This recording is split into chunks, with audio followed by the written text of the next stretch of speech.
Welcome to the INFOWARS Nightly News. I'm your host, Melissa Melton. The date is Monday, September 10th, 2012, and here's a look at what we have coming up. Tonight, Melissa Melton sits down with Lenore Skenazy of FreeRangeKids.com to explore why some people believe letting your kids play outside by themselves is a crime. Then, our government is hoarding ammunition like it's planning for war, but a man can't even buy a few boxes of ammo without being investigated by local police. Plus, we break down the real unemployment numbers and massive censorship at CNN is brought to light. All this and more coming up on the INFOWARS Nightly News.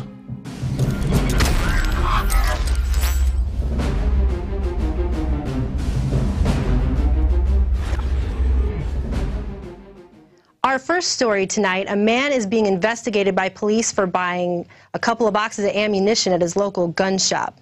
Apparently, Brian Loftus was purchasing a few boxes of ammunition when a concerned customer called the police and reported him to make sure he wasn't, quote, going to do something crazy. After police left Brian Loftus's residence, he put up this video on YouTube. As someone that has sworn an oath to defend the Constitution like I have, and these officers have, they have to wonder, you know, how many people are they going to call? They're going to call their brother-in-law next time he goes to buy some ammunition? Or their brother or sister or son? I mean, where does it end? We're supposedly in a free country, and I've committed no crime and have no record. And, you know, I shoot that amount of ammunition on a good weekend at the range, so why are they calling me to make sure that I'm not going to do something crazy? So this is just one more example of how Americans are being intimidated out of using their Second Amendment rights. You can't even go into a gun store and buy a few boxes of ammunition without somebody tattling on you to the police that you might do something crazy. However, your government can buy billions of bullets, spend your money to do it, black out the information on the purchase orders, and then never even tell you why. So you're not supposed to suspect your government when it buys billions of bullets. That's not a terrorist act. You're supposed to suspect the guy down the street when he buys a couple of boxes for shooting off at a firing range. And this just goes to show you how they're trying to perpetuate this idea that we're all terrorists, every single one of us. And that actually goes into our next story. The FBI has begun installation of a $1 billion face recognition software across America that will apparently archive and accumulate information about each and every American at a cost of $1 billion. The Next Generation Identification Program is implementing this intelligence database in unidentified locales across the country, and the mission is to reduce terrorist and criminal activities. And it says here that they are able to provide services to enhance interoperability between stakeholders at all levels of government, local, state, and federal, and international partners. So that sounds fun. And apparently this program will be in full swing in only 2 years when they plan to have 14 million photographs of people. So they're going to be having 14 million photographs in this giant police state grid, and they're going to be sharing that everywhere, local, state, federal, and all across the world. So the government wants to perpetuate this idea that anybody can be a terrorist, we're all terrorists, when if you actually look behind it at the real truth, every single terrorist attack has pretty much been perpetuated by our government. So if anything, they're the terrorists, not us. And people are starting to wake up to this fact. And that actually takes us into our next story here. President of Italy's Supreme Court to refer 9/11 crimes to International Criminal Court. Ferdinando Impassimato is the honorary president of the Supreme Court of Italy, but he's also a member of Lawyers for 9/11 Truth.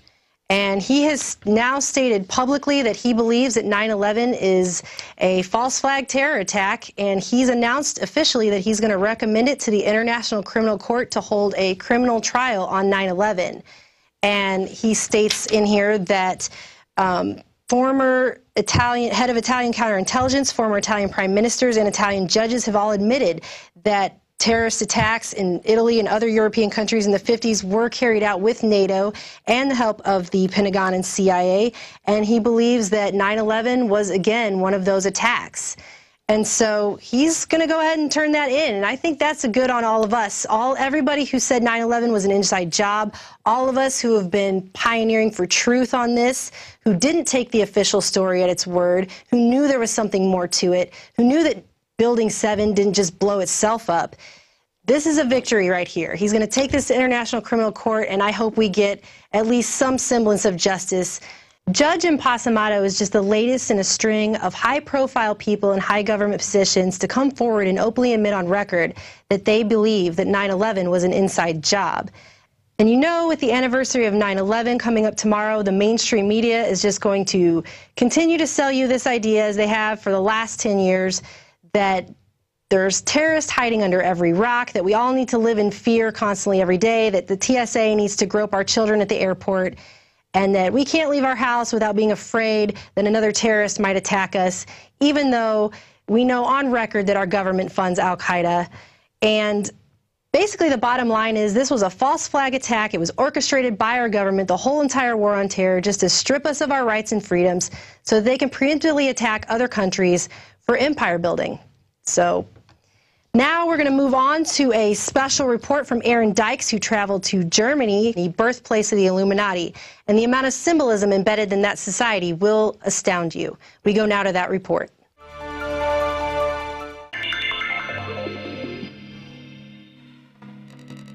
The Illuminati does exist. The secret society is so notorious that many have assumed it resides only in legend and myth.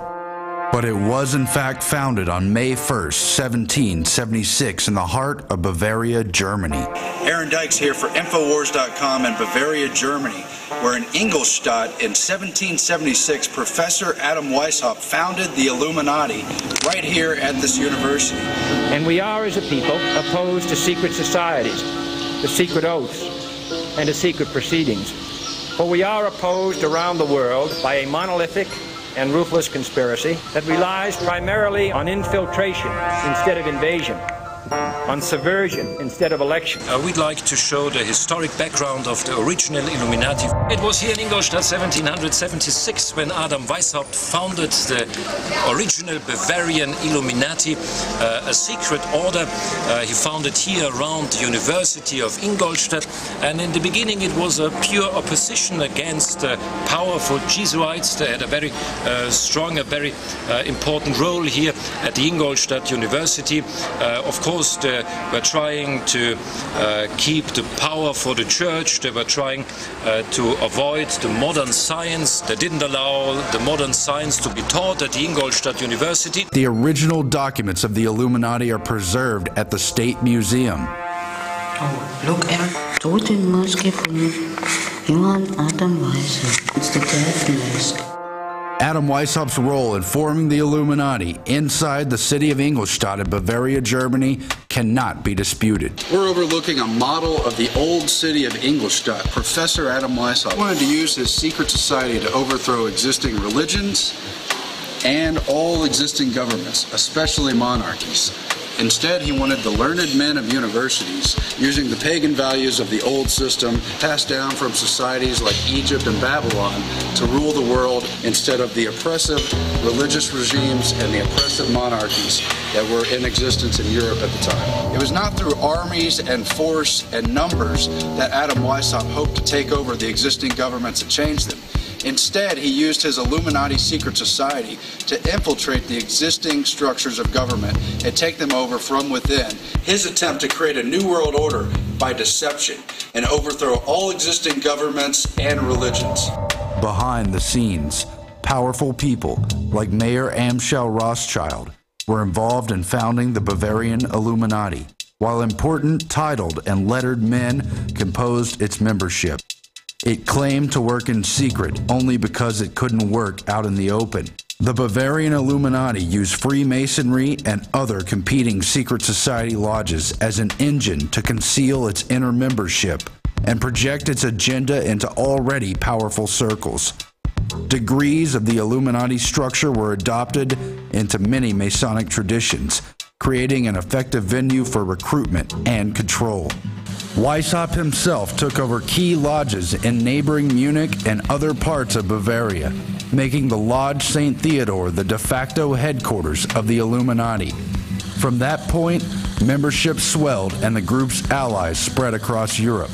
I'm standing in the old city of Munich, not far from where Adam Weishaupt's headquarters for the Illuminati was found. It was the Lodge Theodore, also known as the Lodge St. Theodore Albon Council. Now that lodge is nowhere to be found on the internet, although we know it's here somewhere in the old city. A lot of that old city was destroyed in World War II, but very suggestive is the church behind me that bears the all-seeing eye atop of it, the blazing emblem of the all-seeing eye with the triangle. By 1784, the Bavarian Illuminati had officially been exposed. The member list and the agenda had been found on a messenger killed when he was struck by lightning, and the monarchs in Bavaria had the list and shared it with other monarchs. The ruler of Bavaria, Karl Theodor, outlawed the secret society, banished Adam Weishaupt, and the other leaders scattered. Weishaupt himself avoided persecution under the protection to the end of his life by fellow Illuminist Duke Ernst of Saxe-Coburg-Gotha. Second in command to the Illuminati, Adolf Freiherr von Carnegie ostensibly disbanded the group known internally as those whose name had been cursed by posterity. The Illuminati was officially over in 1785, and Carnegie stepped down from his position. However, historians have conclusively found that von Carnegie simply revived the Illuminati under the guise of numerous reading societies, as Weishaupt had originally instructed. Weishaupt told his initiates, quote, "Conceal the very fact of our existence from the profane. If they discover us, conceal our real objective by profession of benevolence. If our real objective is perceived, pretend to disband and relinquish the whole thing, but assume another name and put forward new agents."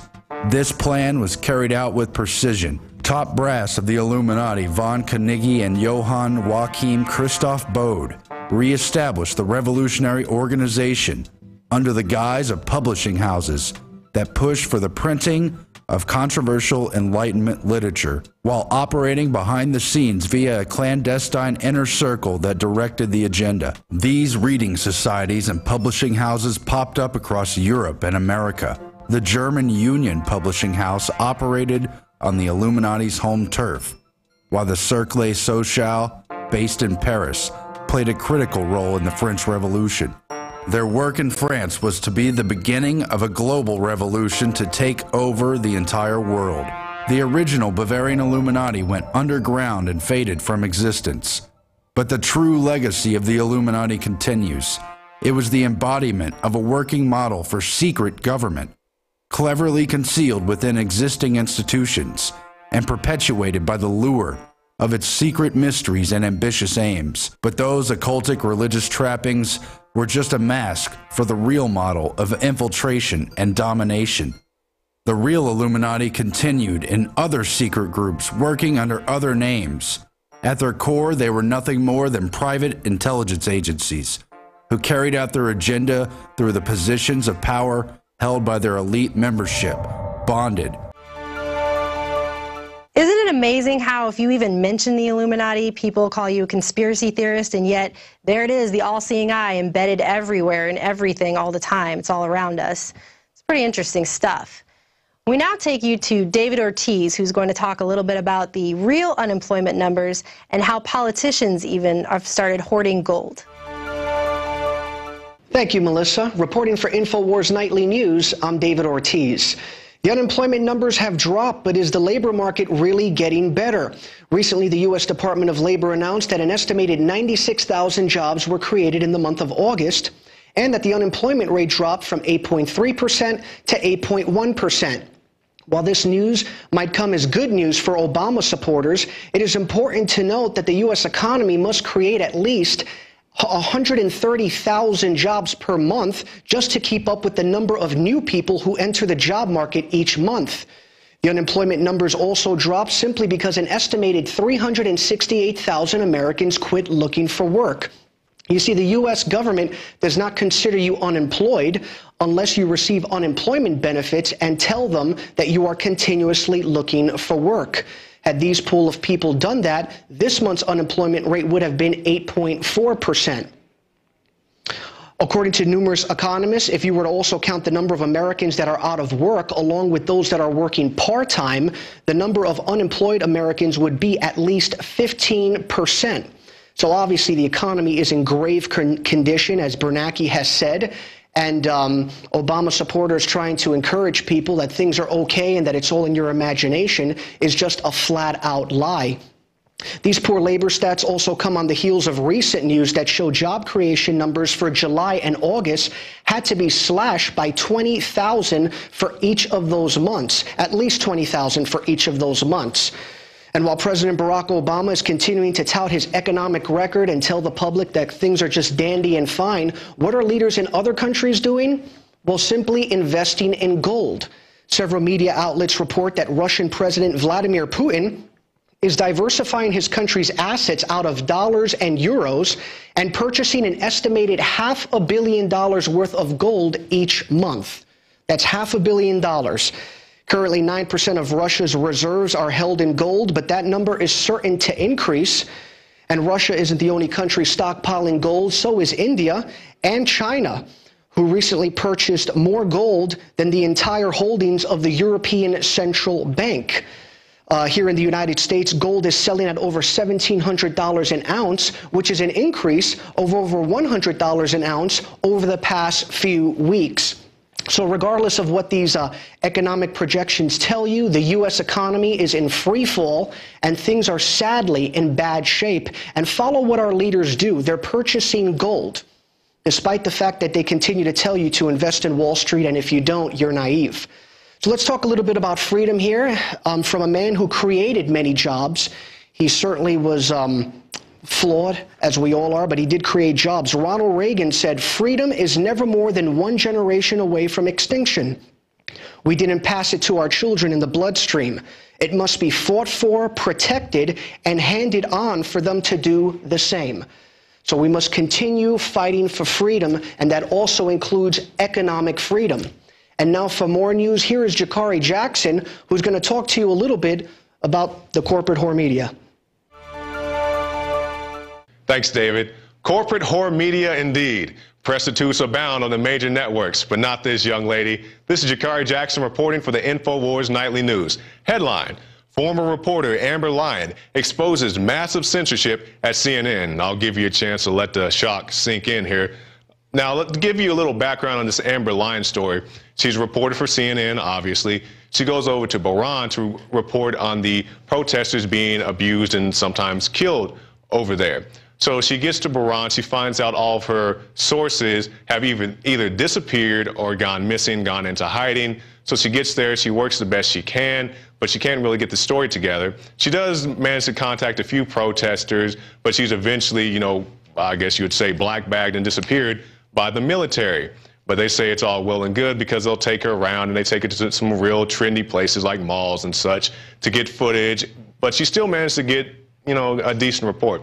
So she puts her report up on CNN. This documentary that she was making is a 1 hour, $100,000 documentary. It airs on CNN one time. It never airs on the CNN International channel, just airs on regular old CNN, and we get here in the States one time. And why would they do such a thing? Let's find out in the article. The Amber Lyon story is just the latest in a series of articles that expose the total Joseph Goebbels-like censorship rampant in the mainstream media today. Now, the article goes on to point out censorships such as the New York Times basically regurgitating whatever they're told by Big Brother, and also an NPR reporter walking out because of all the lies and fabrications. And, you know, there's a lot of that going on, but thank you, big corporate media, because you're driving more people to, you know, organizations such as INFOWARS.com. And speaking of CNN, back in March, I believe it was, our very own Paul Joseph Watson did a story about Syrian Danny. Some of you guys may remember this guy. He's, you know, obviously CNN's correspondent over there in Syria, and he's supposed to be their hard time war correspondent. Ooh, I'm in a battle zone kind of guy. But you'll see in this clip that we're about to show you, he's basically fabricating a war zone. He has some of his friends over on the side popping firecrackers or whatever they're doing, trying to simulate a war zone. So let's take a look at that now. طلع الكاميرا الكاميرا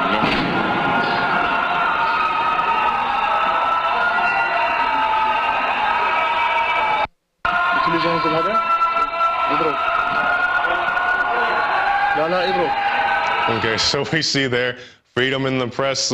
Indeed, I guess freedom of the press also includes the freedom to make up the news. You see the guy hopping out the coffin like the Thriller and a bunch of other shenanigans, but hey, I guess that's how they like to do at CNN. Now we'll go now here to a quote from Amber Lyon. It's not the quote of the day, but as far as I'm concerned, it's just as good. I saw firsthand that these regime claims were lies, and I couldn't believe CNN was making me put what I knew to be government lies into my reporting, quote, Amber Lynn. So there you go, Amber Lynn herself, CNN reporter, not a troll, not a plant, somebody who actually worked at CNN, saying, hey, there's, something going on here. Let's continue with the article. In the segment, Lyon interviewed activists as they explicitly described their torture at the hands of the government forces, while family members recounted their relatives' abrupt disappearances. She spoke with government officials justifying the imprisonment of activists. Ms. Lyon actually spoke with somebody who justified her imprisonment, Ms. Lyon's imprisonment. Ms. Lyon and her crew were filming, and they were contacted by government, I don't know if you call them government officials, but guys who come up, they pull up in military vehicles with machine guns, helicopters, black masks. I'm not making this up. This is in her own report. They take her and her crew down to the holding area. They sweat them down for 6 hours or so. Then they release them.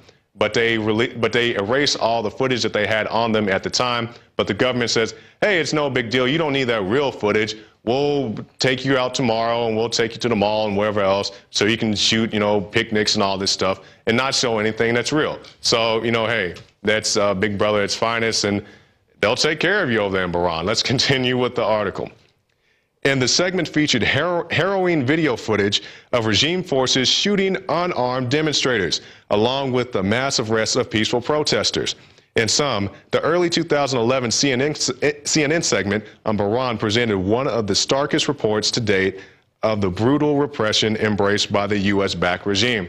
The U.S.-backed regime. Because I guarantee you, if this wasn't U.S.-backed, somebody from CNN would still be over there reporting what's really going on today. So we salute you, Amber Lyon, here from the InfoWars crew. You are not a prostitute, like many other people at CNN. So we salute you, and we hope to see more from you in the very near future. God bless you. And if you'd like to see more about Amber Lyon and her trials and tribulations, you can check out this report from The Guardian. Why didn't CNN's international arm air its own documentary about Bahrain's Arab Spring repression? That's a very good question, Mr. Greenwald. And if you'd like to know more, check out The Guardian. All right. Next story. Bombshell. 18 people died of the flu, not 36,000 as claimed by the CDC. Now, this is a very interesting story to me because it wasn't that long ago, probably about a month or so ago, I reported on the cookbook numbers of the swine flu and bird flu epidemics, if you can call it an epidemic. But now it seems that even less people are affected by the flu than I originally thought. So, hey, we learned stuff here, too. Let's take a look at the article. The flu season is approaching, and of course we will see the Centers for Disease Control urge all parents to act like good little robots and have their whole family jabbed with flu shots. So there you go. You get ready. They're going to push it at the schools. If you want to go to school, if you want to play on the basketball team or whatever else, you're going to have this flu shot. That is a lie. You do have waivers. So make sure parents look into that. And even if you really are concerned, if you're on the fence, you don't know whether not to get your kids vaccinated or not, read the inserts. Read up on, what this H1N1 or whatever they're trying to push now will do to your child, what it will do to you. So read up on it, be educated, and make an informed decision as a parent. We'll continue. Now, Peter Dashi, a graduate from MIT, he studied anthropology and science, and this is what he found in his study. Influenza and pneumonia took about 62,000 lives in 2001, 257 the flu, and in only 18 cases was the flu virus positively identified. So there's a lot of speculation about flu, but Mr. Dashi found that only 18 cases could you positively pin it down to the flu. We'll continue. Dashi goes on to mention a 2004 flu vaccine summit held by the CDC and American Medical Association. One of the important speakers at this conference, Glenn Nowak, lectured about generating interest and demand for the flu vaccine. A very interesting tidbit about Mr. Nowak. Among other degrees, he also has a degree in advertising. So he's putting it to good use here. We'll continue in the article. Nowak said this demand occurs when medical experts and public health authorities state concern and alarm and predict dire outcomes and urge influenza vaccinations. There should be continued reports that influenza is causing severe illness and or affecting lots of people, helping foster the perception that many people are susceptible to the bad cases of influenza. So there you go, a marketing guy pushing in his product on you, his product being the flu vaccination. Wow, CDC, you guys have been busy little bees. On a side note, well, I guess it's not really a side note because it also concerns the CDC. Mike Adams did a report this past weekend where he talked about how the CDC is trying to prepare people, of all things, a zombie invasion or attack or whatever you call it. This is not a joke. This is a very real report that Mike Adams did this past weekend. Now, to their credit, the CDC did have a decent job of trying to prepare people for, the supposed zombie attack. They say, hey, stock up on batteries and food and water and clean clothes and all this stuff. But the big oversight that Mike Adams points out is they don't give you any tips on how to prepare yourself as far as protection-wise. Now, if you read the article, Mike Adams says his preferred method of protection is a Borelli 12-gauge shotgun, which, hey, that works for me as well. But, hey, a shotgun may not be for you. I'm not one of those people telling you to go out and buy guns. If you're afraid you're going to shoot yourself or somebody else, don't go buy a gun. Don't go buy a gun because your neighbor got their house broken into. What's going to happen is the pizza man's going to knock on the wrong door and you're going to shoot him in the face. So don't do that. But have something to protect yourself. Don't wait for the National Guard or somebody to come rescue you. Protection for you may be a baseball bat, it may be a can of mace. A can of mace isn't going to stop a zombie. Could be a strategically placed butcher knife. Whatever works for you, go get that. And I'm ranting and rambling, and we have to go to break.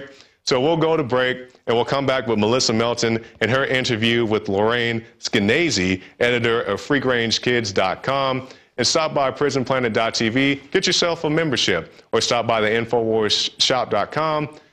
Plenty of great products. We have books, DVDs, hats. We're even working on some jerseys right now, so stay tuned for that. And this is Jakari Jackson for the InfoWars Nightly News. Stay tuned.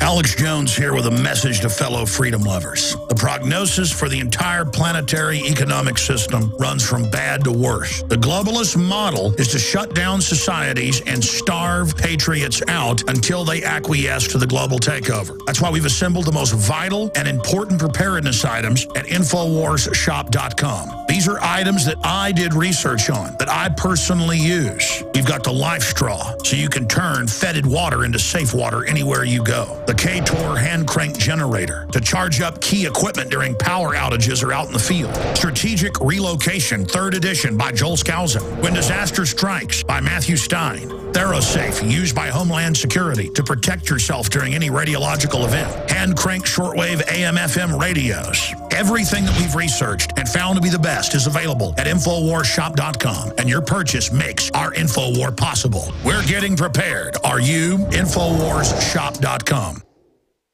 Sick of the globalist eugenicist control freaks adding poison to your water and laughing as you get sick and die? Start purifying your water with ProPure. My friends, I've done a lot of research, and the best gravity filter out there, bar none, is ProPure, and it's available discounted at InfoWars.com. Its filters are silver impregnated to prevent bacterial growth. There's no priming required. It's NSF 42 certified. Optional fluoride filters can reduce fluoride up to 95%. Easy to set up and use. Doesn't require electricity. Purify water from lakes, streams, ponds, and wells. This filter system leaves in beneficial minerals, which is key. Save money by not buying bottled water and avoid BPA that leaches from the plastic. ProPure is the best gravity-fed filter out there. It's what my family uses. InfoWars.com already has the lowest price on ProPure. But if you add the promo code WATER at checkout, you get an additional 10% off at InfoWars.com. You can also call to order 888-253-3139.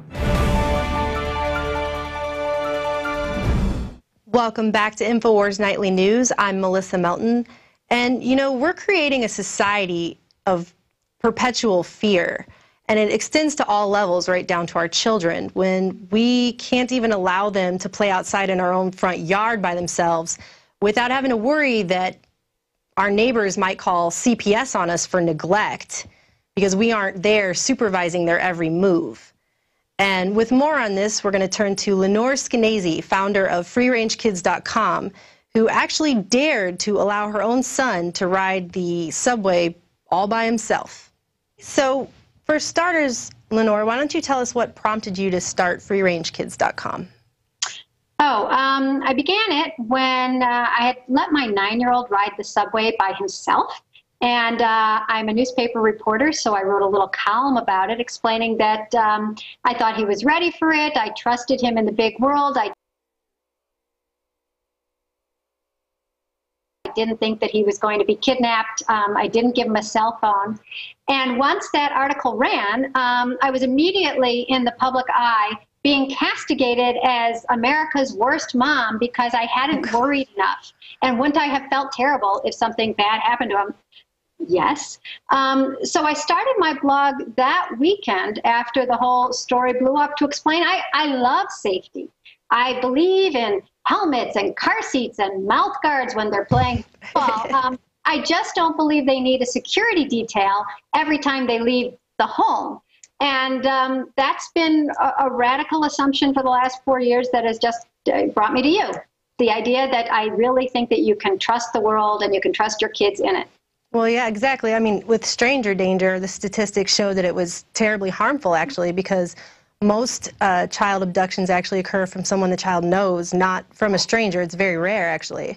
Stranger abductions are the rarest of crimes, and they say that over 90% of the crimes against children are committed by people they know, people that they're close to. So when we're telling kids to beware of strangers and actually locking them inside with, God forbid, their rotten relatives, I mean, it's almost like we've gotten it completely wrong. But people somehow feel compelled to distrust the outside world. The crime rate now is lower than when most of today's parents were playing outside. It's lower than it was, FBI statistics, than the 70s, 80s, or 90s. And so if your parents let you play outside, why wouldn't you let your kids play outside? It's this stranger danger thing that's almost been foisted upon us. And then it builds upon itself because then parents are afraid to let their children outside, and then... Oh, yes, you've got neighbors, right? You've got your neighbors calling the police on people for letting their kids play unattended in their own front yards, I read. So. Oh, my gosh, so many times. There's parents who've been called by the police. There was one guy who let his children play in a park. I think ages 9 and 6 or 10 and 6, something like that, for less than 2 hours. And he was picked up by the police and taken in as a negligent parent. I hear about people having this happen to them, I'd say at least once a week. And it's very disturbing because the reason they're called at all, the reason their neighbors don't, the reason the neighbors pick up the phone to report them is because it is so unusual to see a child outside. That in itself makes them think that, well, the child must have just wandered out there. The parents must have no idea. They must be high on drugs. Why would anybody let their child go? And then the minute the parents are swept into the Child Protective Services Department, well, then it's sort of Kafkaesque because it's you're saying, I don't think my children were in danger, versus perhaps somebody else who is a little more stranger danger oriented saying, well, you might not think so, but they were in danger. And then you say, like me, no, look at the crime statistics are down. And they say, are you kidding? Don't you watch Nancy Grace? Children are off the street every day. And so exactly. It's two perceptions of the world, and yours as the parent is discounted, and theirs as the authority has the authority. So they need to rely on the state. Well, what do you think this is maybe doing to our society, to have this perpetual state of fear we're raising these children in, to be afraid of everything all the time? I mean, you've got that in school, too, with the RFID tracking chips. And yes, so many different things are becoming normal now. I had one lady write to me about the way that she has to sign her children in and out of vacation Bible school. I don't know why she was writing to me here at the end of the summer, but she was.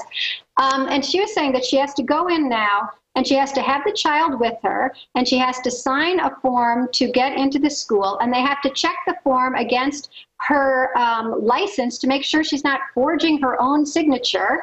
And then she has to be there in the presence of the guard while they put a sticker on the child, and then they have to take the child with the mom and deposit each child with the mom into each of the different rooms. And then get this, the older boys at the school, she has boys who are 12 and 15, are still not allowed to walk to the bathroom by themselves. By themselves. And anytime anybody goes to the bathroom, it can't be with just one adult, because of course that adult could rape them.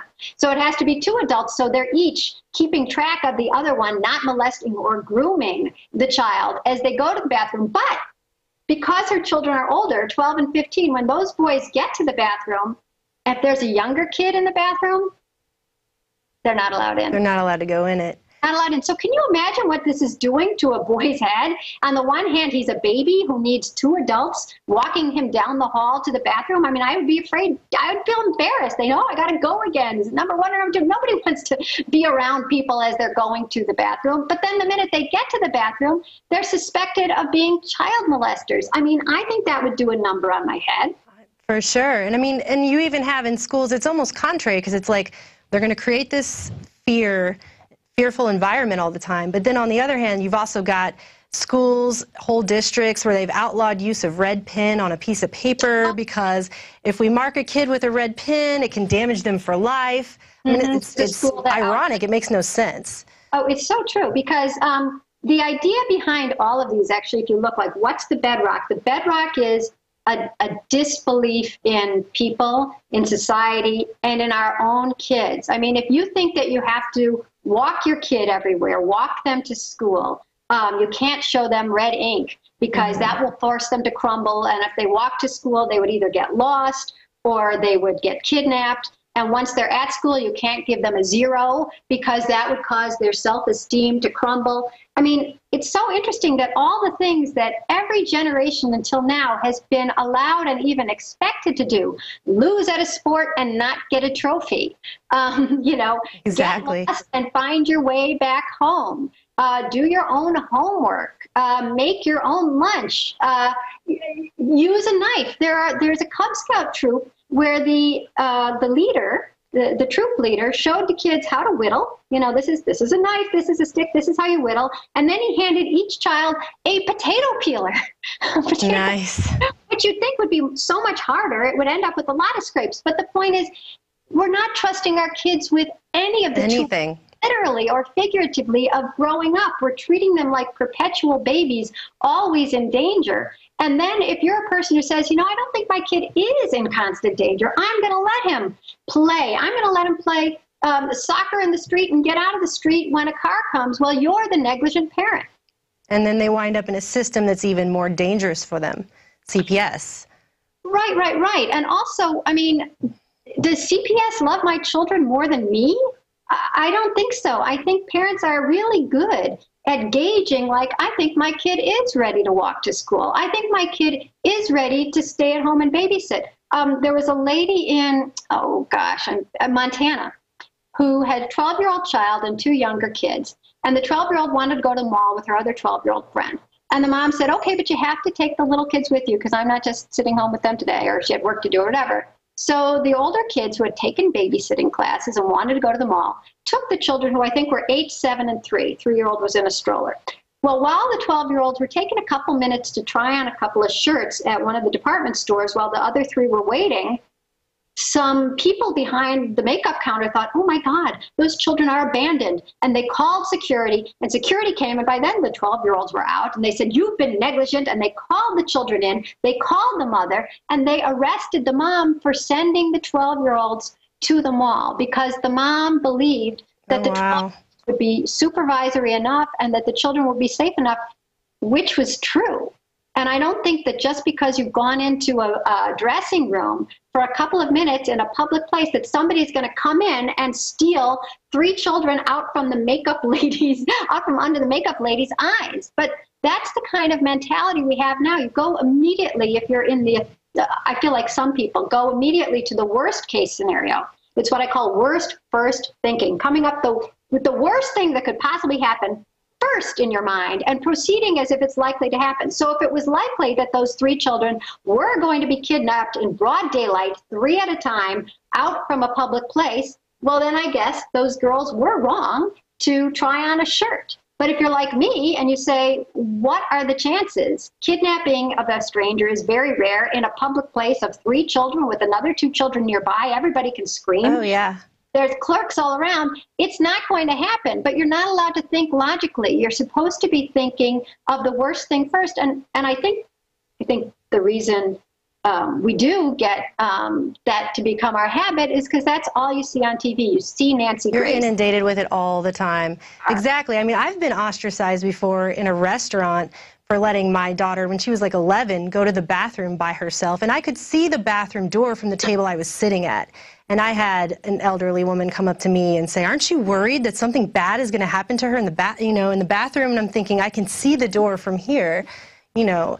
And then my daughter was concerned because of her saying that. So she's taking on that fear, and it just multiplies. It does. And then the next time you're going to let her go, you're going to be thinking of 2 things. One is, oh, was that lady right? Because a seed has been planted. And 2, what if some lady like that calls the cops and says, this mother doesn't care? Or what if, you know, you're at a mall. What if the mall cop comes and it's not Paul Blart? And he says, you know, what are you doing letting them? I did a TV show called World's Worst Mom, which didn't end up airing in America. But I dealt with very, very worrisome parents, sort of the way the super nanny dealt with out-of-control kids. I dealt with out-of-control, fearsome, fear-filled parents. And one of them wouldn't let her 13-year-old boy go to the bathroom by himself. Oh, wow. She dragged him into the ladies' room with her. And what I had to do... You got to think what that's going to do to him instead. I mean, geez. You know, the thing about these kids, I mean, there are parents who wouldn't let them walk to school past 6 houses or wouldn't let him go to the bathroom by himself. There was a mom who fed her 10-year-old because she didn't want him using a knife because he could hurt himself. And then besides, it's so much easier. Why don't I just feed you? And the thing about those kids is I'm not sure they're going to be permanently damaged. At some point, they will go off to college or their life and they will cut their food and they will go to the bathroom and mom won't be there. The thing is that while they're growing up that way, they don't want to upset their mom. They realize their mom is very worried for them. So they sort of live in enforced captivity. And what's sad about our society is how much every day we add to that captivity and say it's for the sake of our children. Of our safety, exactly.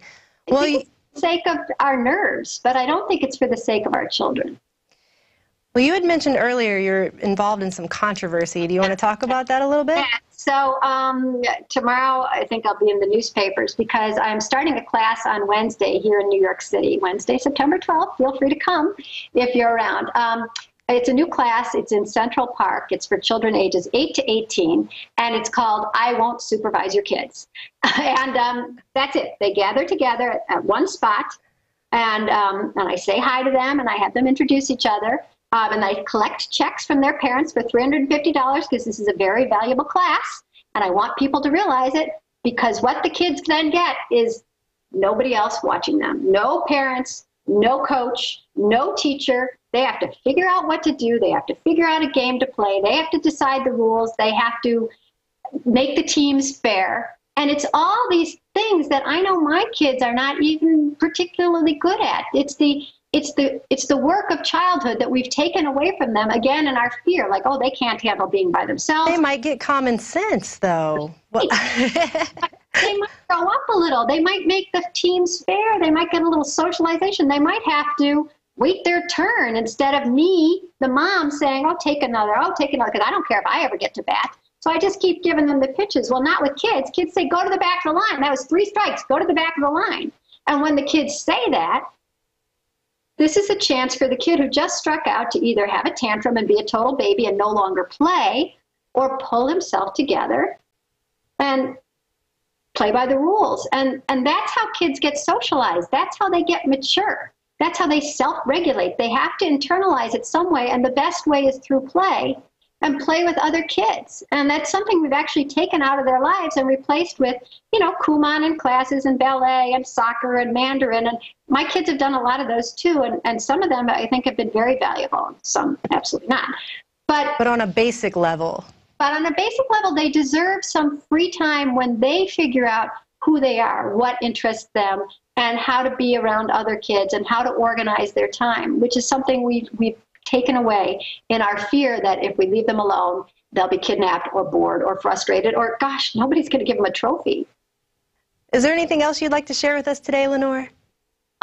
Just my plea, I think I'm speaking to the right audience here, to resist making helicopter parenting the law of the land. That's really the thing that disturbs me in terms of the legal aspect of free-range parenting. A lot of states have passed laws that don't allow you to let your kids wait in the car if you're going in to pick up the dry cleaning. Oh, yes. Or if you're going in just to get the pizza.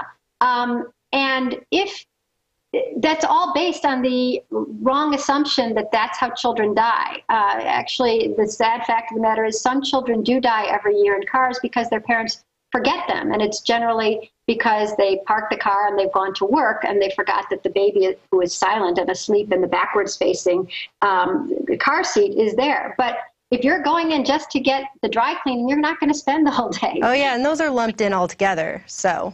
They're lumped in all together, and it's not making children any safer, but it is harassing parents, giving parents tickets, giving them, warnings. And just perpetuating that fear. Right, and when things like that become the law of the land, if you're considered negligent for letting your kids play on the sidewalk, play in your front lawn, go to the park by themselves, have a lemonade stand, that's a country that is not free for parents and is not free for kids. So if there's any way to actively fight the institutionalization of helicopter parenting, join me. Thanks for talking to us again, Lenore. I hope to talk to you again in the future. And that about wraps it up for tonight's edition of the InfoWars Nightly News. If you like being able to receive unfiltered, uncensored information that the mainstream media won't be talking about, please don't hesitate to go to PRISONPLANET.tv, where you can sign up for a 15-day free trial, and one membership actually allows 6 people to log in. And remember, let your kids play outside, and we'll see you again tomorrow at 7 p.m. Central.